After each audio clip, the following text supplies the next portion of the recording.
Hello, my friends. I hope you're doing well. It's a Tuesday morning, the 16th of February, and we have gotten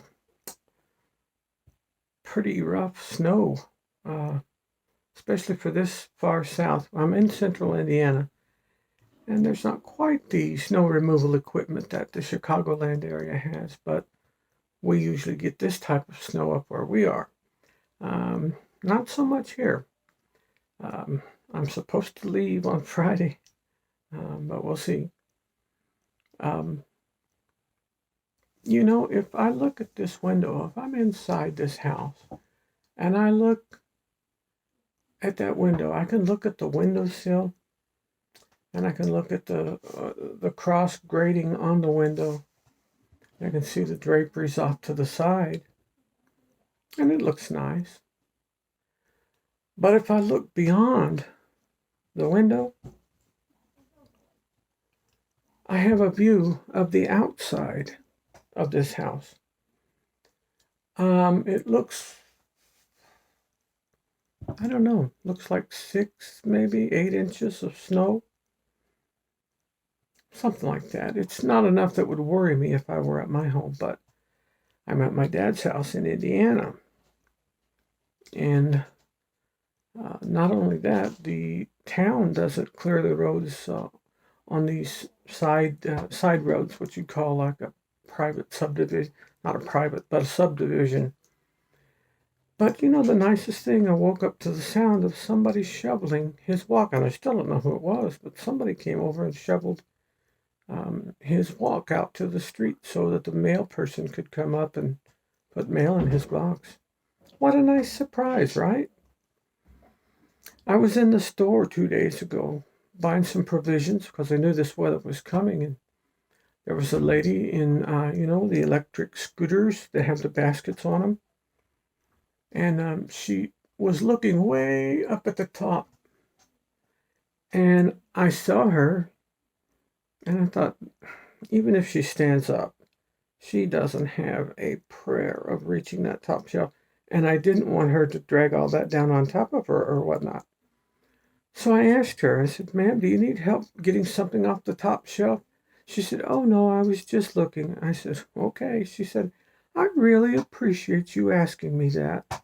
And I said, well, I do that all the time. I said, because I've been limited before by a cart and couldn't use my legs for much, and certainly had no business standing up and reaching above my head because of health issues.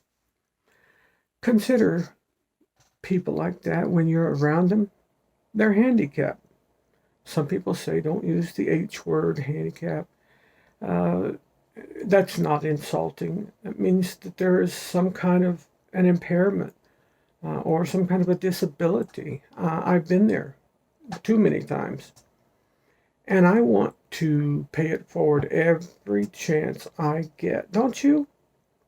Have you ever been in a situation like that where you had the opportunity to help someone who really needed help, even if they weren't asking?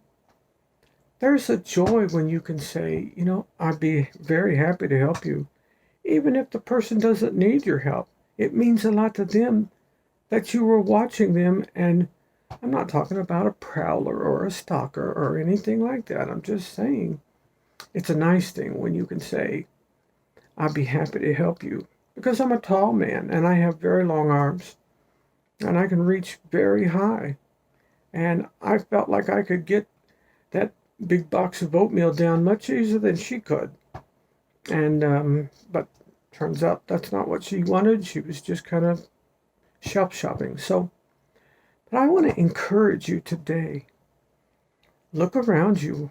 Even if you go to a store, I know a lot of my followers here are from the RV community.